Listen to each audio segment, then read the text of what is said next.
আপনারা অনেকেই হয়তো দেখেছেন এই নাটকের অনন্য একটি চরিত্র মুদ্রা।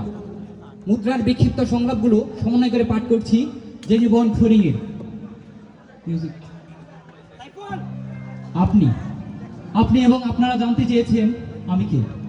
আপনারা বলেছেন আশরাফুল মাখলুকাত মানুষ, কিন্তু আমি হলাম সেই কাঠামো যে এক টুকরো মাংস, পোশাক, সভ্যতা ইত্যাদি ইত্যাদি বয়ে বেড়াচ্ছে।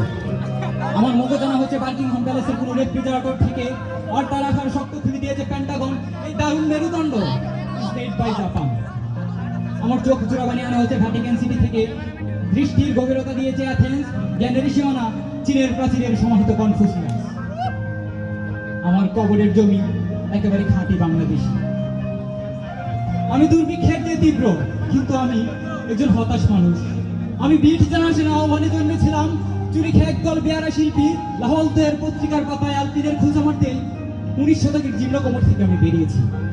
ভারতবর্ষের অলিতে গলিতে আমার চোখে প্রজন্মের হাহাকার দেখে হাঙ্গরি হাঙ্গরি বলে গান তুলেছিল একজন উন্মাদ কবি। আমি সেবার হাঙ্গরিদের প্রতিনিধি হয়ে জন্মেছিলাম।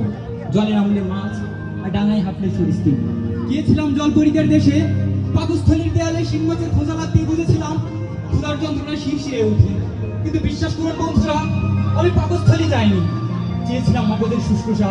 যে দেশে প্লেটো ছিলেন তার উপরের দেয়ালে মহতি সক্রেটিস, আহা, তাদের কারোরই কোনো পাকস্থলী ছিল না। দার্শনিকদের পেট থাকতে নেই, থাকবে কেবলই ভাবনা, আর সেই ভাবনায় উঠে আসে নারী।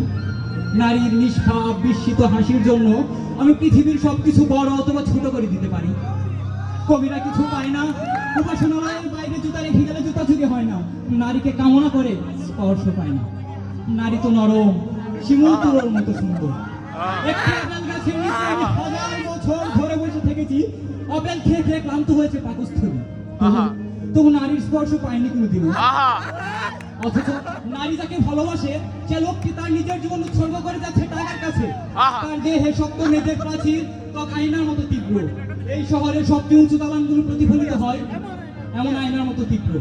ঠোঁটের পাশে শতভাগ কর্পোরেট অহংকার, হৃৎপিণ্ডের পাশে cos theta, sine theta, tan theta, root over, মানে ছোটখাটো একটি হিসেবের মেশিন। ভালোবাসা বিকিয়ে যাচ্ছে শেয়ার বাজারের সুযোগে। সব নাকি জীবনের নিরাপত্তা, আর নিরাপত্তায় যদি জীবনের শেষ কথা হতো, তাহলে মাতৃগর্ভের প্রবল নিরাপত্তার ভিতরেই থেকে যেতাম। এই ধুলোর পৃথিবীতে আর আসতাম না। কিন্তু আমার মা বাবা ও পূর্বপুরুষেরা যে কথা বলতে পারেনি, সে কথা বলতে চেয়ে আমার এই পৃথিবীতে আসা। আজও পত্রিকার নিউজ পোর্টালগুলোতে ছেপেছে অন্ধকার রেস্টুরেন্ট থেকে জোড়ায় জোড়ায় আটক। আমাদের সংবাদ মাধ্যম এবং প্রশাসন এতটাই দায়িত্বজ্ঞান সম্পন্ন যে গোড়া উৎপাদন না করে চলেছে আগা সংস্কারের কাজ। মৃত্যুর পর আমি আমার কবরটি উন্মুক্ত করে রেখে যেতে চাই পৃথিবীর প্রেমিকার জন্য। কবরের উপরে থাকবে বলাবতী গন্ধম অথবা আপেল গাছ। যার মাথাতে আপেল পড়বে সে পাবে অসুতা স্পর্শ প্রথম নারী, অথবা নিউটন আর তার ডায়মন্ড নামের আরাধ্য কুকুর। পৃথিবীর প্রেমিক প্রেমিকা, তাদের জন্য যারা সুযোগ্য আবার ভূমি গড়ে দিতে পারেনি, তাদের কাছে এসব পাগলের প্রলাপ বলেই মনে হবে। আমি আসলে পাখি হয়ে জন্মাতে চেয়েছিলাম। ছোট্ট চড়ুই শহরে মেঘ পাই, বন্দুক আবিষ্কার হতে আর পাখি হয়ে জন্মানোর সাহস হলো না। মানুষ হয়ে জন্মেও লাভ হয়নি কোনো। বুক ছোট হয়ে বাতাস বেড়ে যেতে পারি যখন তখন, গোলমেলে ট্রাফিক নিয়মে পিছিয়ে যেতে পারি গাড়ির চাকায়, যখন তখন মরো, যখন তখন বাঁচো। কিন্তু কিন্তু আমরা সবাই স্বাভাবিক মৃত্যুর গ্যারান্টি চাই।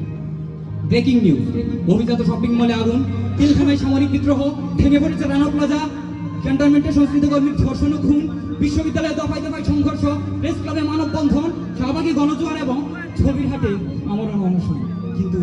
কিন্তু আমরা সবাই ভীষণ সুখী, বিস্ময়কর এবং হতাশ। মৃত্যু এক বিকল্প ধারণা মাত্র। বেঁচে থাকলে হয়তো পৃথিবীর কোনো একটা নিয়ম বলতে যেত। কবিতার কাঙ্ক্ষিত নারীকে পাবে, এই নিয়ম পৃথিবীতে নেই।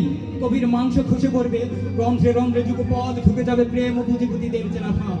তা কি হয়? কিন্তু আমি জানি এই পৃথিবীর পথে পথে আবার ফসল ফলবে, নদীর ঘ্রাণ লেগে থাকবে শিশুর নাকে, সব ফুলে ফুটে হবে সব দেবতারাও সাম্যবাদী হবে নিশ্চয়। মানুষ মরছে, আমি মরছি, তুমি মরছো, সবাই মরছে, সবাই সবাইকে খাবে। বাস্তুসংস্থান, আমরা মরেছি বহুবার, আকাঙ্ক্ষার মৃত্যু হয়েছে যতবার এবং জন্মেছি যতবার। আমাদের শেষ মৃত্যু হবে শূন্যতায়, শূন্যতায় সুখ সঙ্গীত। কেননা আমরা মানুষ, সৃষ্টির সেরা জীব, আশরাফুল মাখলুকাত। আমরা ভীষণ সুখী, বিস্ময়কর এবং হতাশ। ধন্যবাদ সবাইকে।